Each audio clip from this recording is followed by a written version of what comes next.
Hey guys, welcome to my channel. In today's video, I'm going to be talking about grades, what Gradebook software I use, and why I use grades in our homeschool.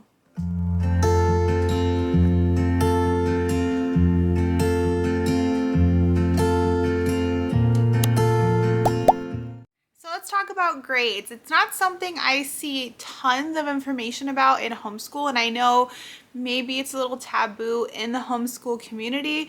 However, I did start incorporating grades this year. If you're new to my channel, I have 3 children. I have a 4th grader, a 2nd grader, and a preschooler. So this year I have started incorporating grades for my 4th grader only. At this point, I don't really see a reason for my 2nd grader to have grades.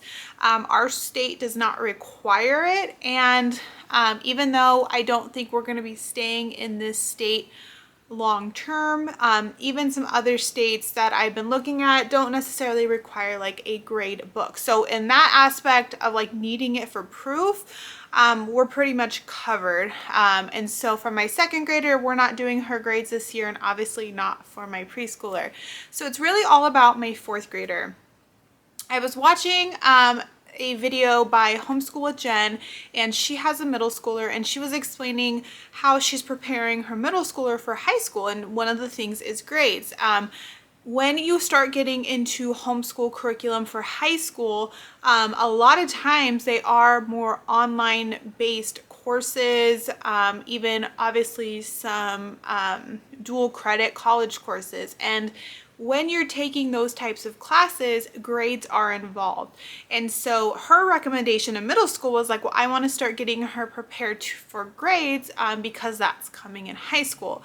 And so that kind of just resonated with me, even though my daughter's not in middle school yet. She's only 2 years away from middle school. And so I've even been looking at some of her middle school courses being more of that like video type lesson, things like that. And so I want her to be prepared for grades. Now, she also came from public school, but they were in like a charter school and not a normal public school. It was a little bit different. And even though she was in school, they didn't do traditional grading. They didn't do A, B, C, D on a point system. They did 1, 2, 3s, and 4s. And I never understood it, to be honest, because you could never get a 4. A 4 was the best, a 1 was the worst. You could never get a 4. And they just kind of told the kids that, like, you could never get a 4. And so 3s, I guess, were like what you aimed for, and what I think they always got. I don't feel like I ever saw a 1 or a 2. Maybe my 2nd grader, I think in kindergarten, that was when we decided to homeschool. I think she was getting some 1s or 2. Anyways, so my kids really have never had traditional grading because their school didn't even do traditional grading.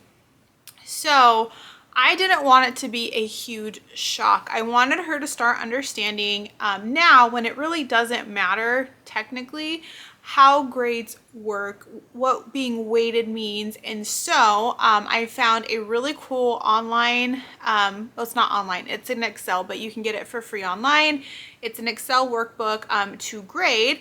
It can hold so many courses, it can do attendance, it tracks field trips, books, and then it makes a report card transcript for the end of the year if you need that for record keeping. So I'm going to share that in just a little bit. I will do a screen share and share her actual grade book with you guys. So it is a little overwhelming, so just bear with me when I get to show you guys that. But anyways, so we have been doing grades this year. The way that I'm doing them is very simple.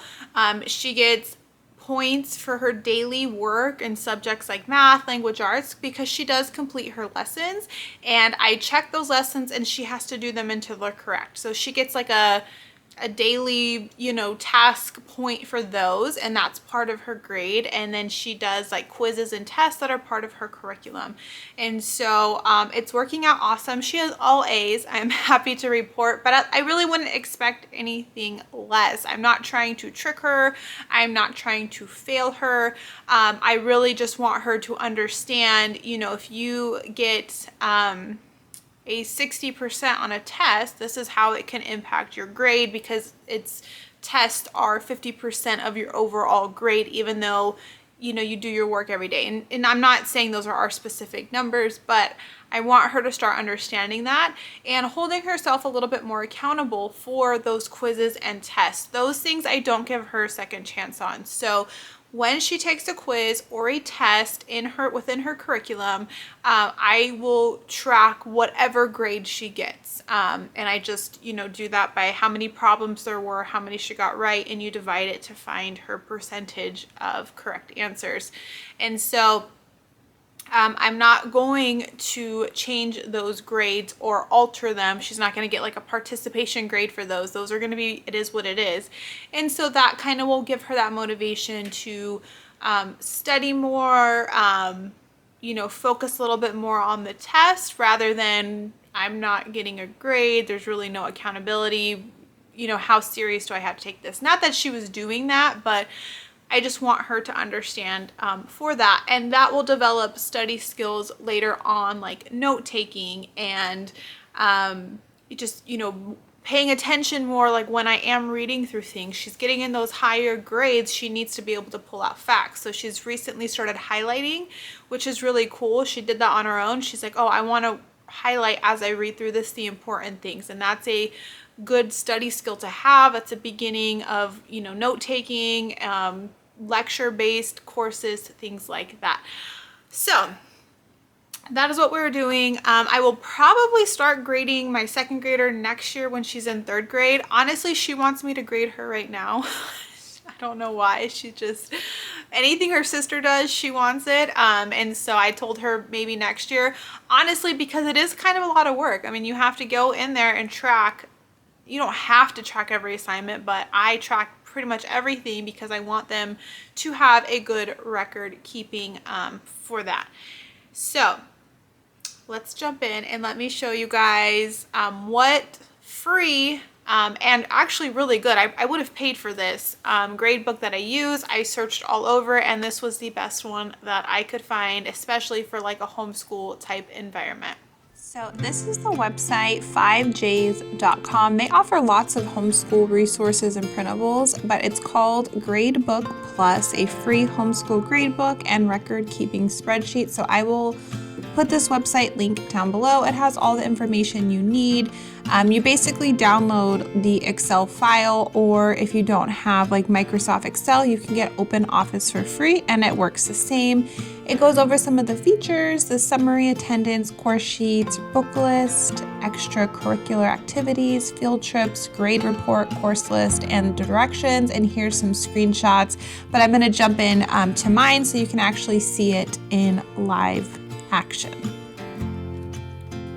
All right, so once you download it, I would recommend like saving a copy because I don't think you can edit the original one. It is overwhelming. There are tons of different tabs at the bottom, and I'm going to try to cover all of them, but it's just going to take some time getting used to it. But basically it has step-by-step instructions. So it says directions for summary sheet, which is the second one. You're going to enter your student name, the grading scale, important notes. So I'm not going to go through all of these and bore you guys, but just know that it does come with step-by-step instructions and you have to follow these. So there's built-in formulas and stuff, and don't try to be creative. This is not that time. So basically you come to the summary and you enter in your student's name, their school year, the school, if you have a school name. I have yet to name our school. I cannot figure out what to name it. If you have ideas for me, I would love you to leave those down below in the comments, because I do want to name our school. I just can't decide. How many school days? This is not something you type in. This is something that calculates automatically from the attendance, which I'll show you in a minute, as well as the rest of this all comes from the other sheet. So when you first started, I think you just put their name, the school year, and the school, and all of this populates from other things. But as you can see from our other courses, we can see her math, language arts, social studies, and science grades because I'm only tracking for those, and the grading scale. On to attendance. It's pretty simple. This isn't to any specific year, so you can use this year after year. But here's the month of July and all the days in the month, and you basically enter a 1 for a day of school, or like we do shorter days some days, and so I count those as like a half day, and then it totals them all up for you. I was kind of playing around with this for like the month of October, so like obviously we have not done school in October, but I was kind of just figuring out some stuff, just kind of forward planning to see like when we're gonna end with certain curriculums. So this will calculate your school days for the year, which is super awesome if you have attendance requirements. And then what happens is all these tabs, which I have already renamed to like math, language arts, they come just labeled as like course 1, course 2, all the way up to 12 courses. And so this is what it looks like. You would rename it as whatever you want. If you want to track like an individual curriculum, you could do that. But there is only 12, and so you can't add any more. But so like for math, I just called it math. What resources we're using, we are only using one resource for math. It's The Good and the Beautiful. This will count as like 1 full credit for her. And then for this, I say that her daily work is 50% of her grade, her quizzes are 10%, and her tests are 40%. And now you can do this however you want. They have an other category. You can weight them however you want. This is fully customizable. This is just what I found it to be like pretty standard as far as grading, and it works for her math. And so down here, I track each of her daily lessons, and she always gets 100 for that because even if she gets some answers wrong, I make her go back and refix those. So she always gets 100 on her daily work. It's like a participation type thing. And then when she has a quiz, I just track her actual score. So however many problems there were divided by how many she got correct, and that will give you your percentage. And so she got an 85 on her quiz.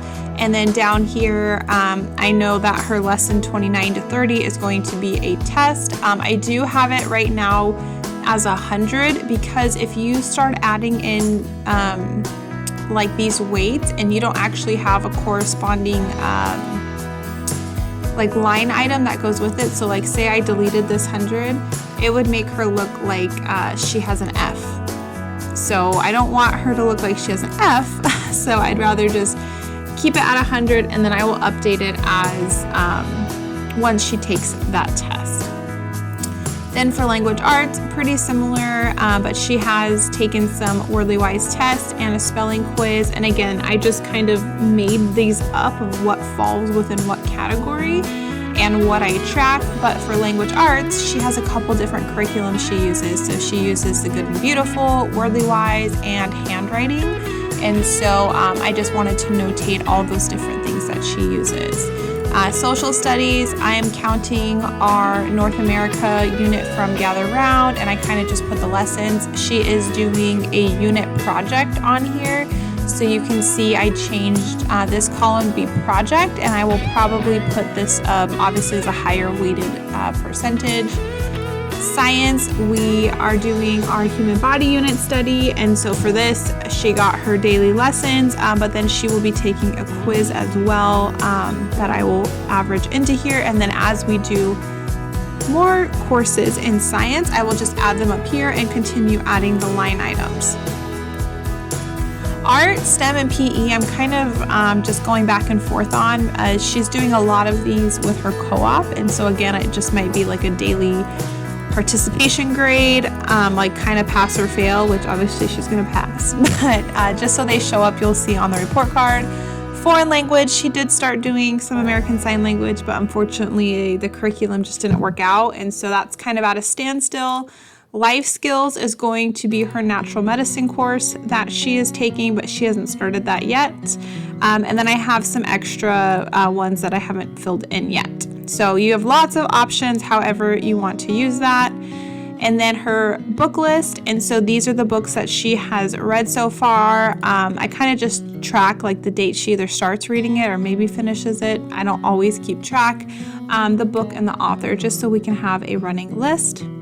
Any extracurricular activities we can list here, field trips, And so those are up to you if you want to use those extra ones. Again, they're just extra if you want them for reporting. This is the grade report. So as you can see for Emma, I did delete her last name, but obviously you can add it back in.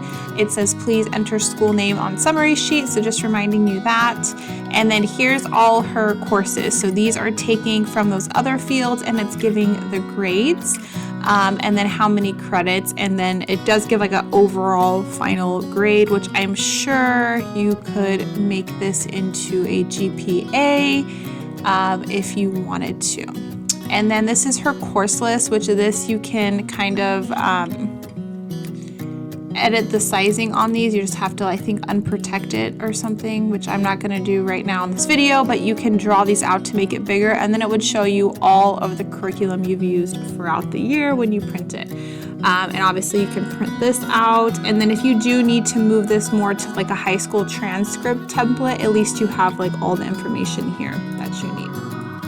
All right, guys, I hope you guys enjoyed seeing my grade book. If you guys have recommendations for grades or suggestions or more questions, I would love to chat with you guys. Leave that down below in the comments. If you are not already, make sure that you hit that subscribe button. I have lots more videos coming out and I would hate for you to miss out. Have a wonderful rest of your day, guys, and we will chat soon. Bye.